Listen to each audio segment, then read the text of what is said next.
Nandito ako ngayon sa Sherland Farm sa Piela. Ito ang farm ng pamangkin ko, si Cheryl at si Jerome. Kaya Sherland kinuha sa pangalan ni Cheryl. Ayan, ang dami, di ba?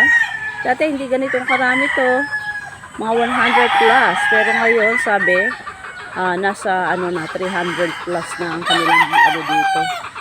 Alagang Texas.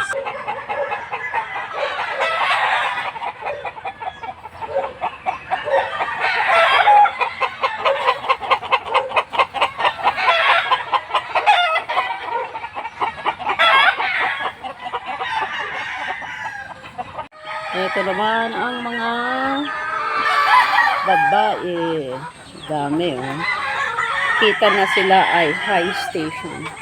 Ayan, may mga number pa nga, oh. Diba?